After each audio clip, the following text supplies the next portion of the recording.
Hi, I'm Lisa with iHeart Pacific Northwest. In this video, I'll go over my updated Honda CRV camper, including a new bed platform and how I set up the interior, the canopy that I attached to my car, and my full camp kitchen setup. Links for all of the products shown are in the video description, as well as a link to my previous 2007 Honda CRV camper setup. So let's get started. This is a 2025 Honda CRV Sport Hybrid model.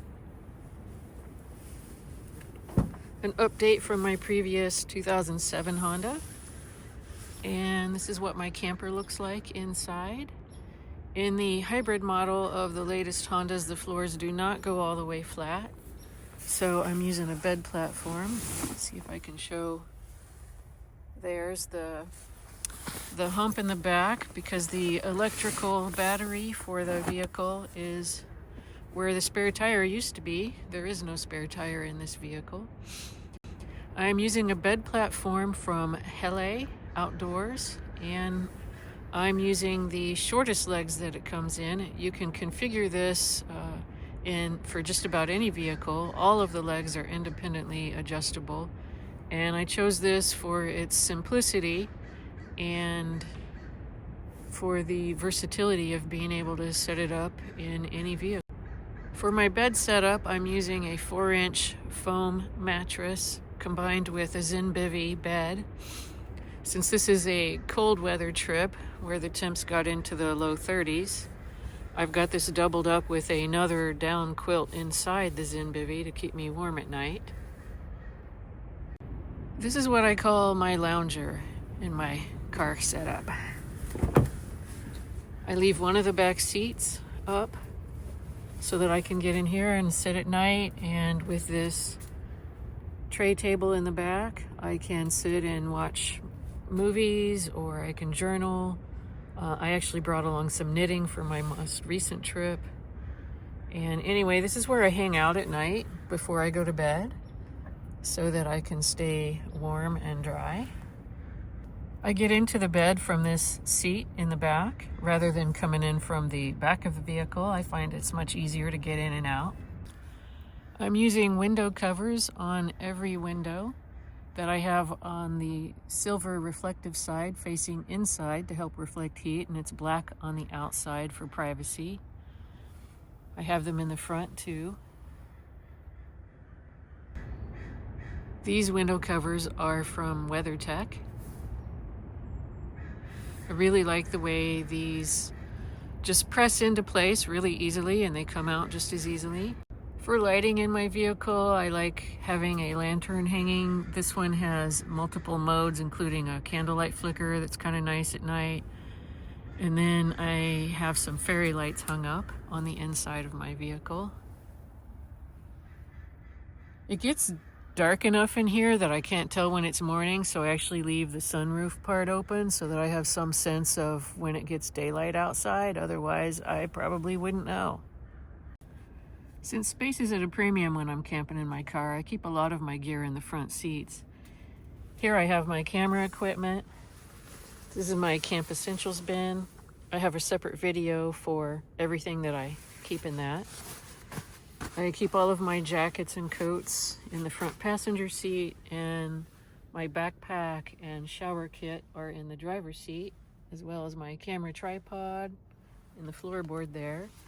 And my CPAP machine for sleep apnea I keep on the console. And in this bin down here are a lot of essentials for the car, like a battery that starts the engine if my battery goes dead, and various other items. I'm using the REI Trailgate shelter that's attached to my vehicle, and instead of attaching it on the back of the car, I like to put it on the side. That's where I get in and out of my car camper.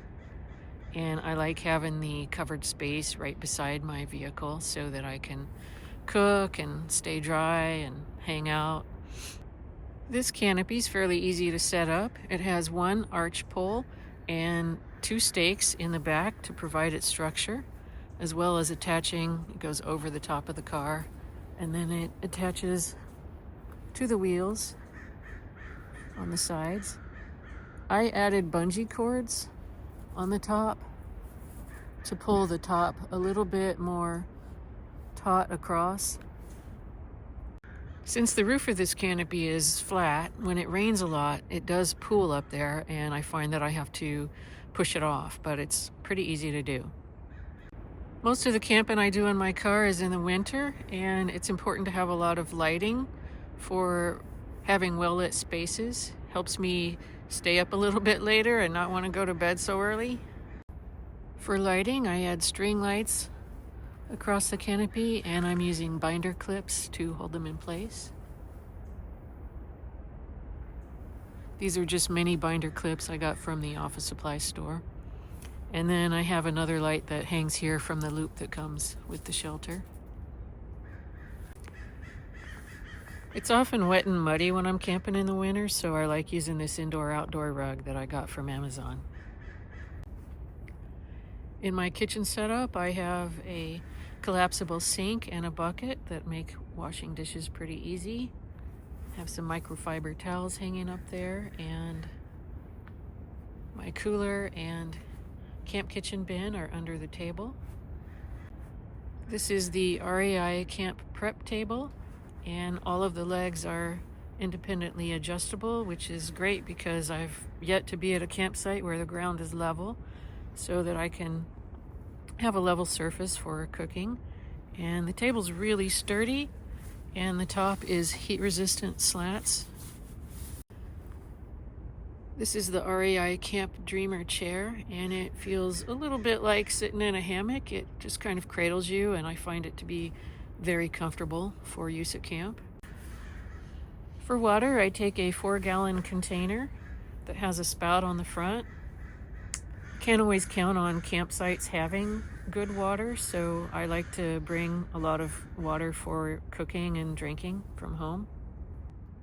This is a Stanley Adventure Cooler. It holds 30 quarts, and I like it because it has these locking tabs to keep raccoons out of my cooler.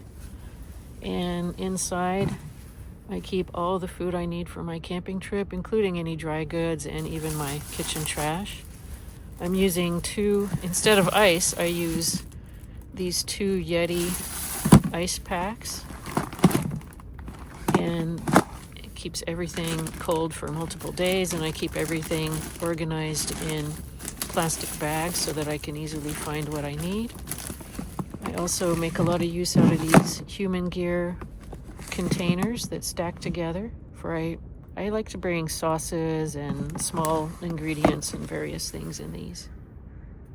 I keep the cooler outside at night. Since it has locking tabs, I don't have to worry about animals getting into it, and then I just push it under my table. This is all of my solo camp kitchen gear. I keep most of my items in this plastic bin. Lately, I've been taking 2 stoves. These are both backpacking stoves. I have one from Fire Maple, and I have a jet boil with an adapter so that I can use any pot on it. In here, I have a bin of utensils and a skillet and a pot with a lid, as well as another teapot inside. 1 plate. This is a collapsible bowl. This is a salad bowl from Bentgo. A ceramic mug for drinking tea. And in here I have salt and pepper, some cooking oil in a plastic container, and my dish soap. Extra plastic bags, and dish towels, and a pot holder. That's pretty much everything I need to do all of the cooking when I'm camping. I'm at the Oregon coast, and the temps are in the mid-30s, so it's a bit cold, and I've got extra gear to keep me warm, like this fire pit that connects to a propane tank. This is the Ignic fire can, and I'm using an Ignic growler gas propane tank. And I also have an Ignic heated seating pad that I have connected to my Jackery. With these 2 items, I stay pretty toasty at camp. I have enjoyed camping in my car and getting out a lot more frequently, especially during the cold and rainy winter. I hope you find this video to be useful. Feel free to ask me questions in the comments, and thanks for watching.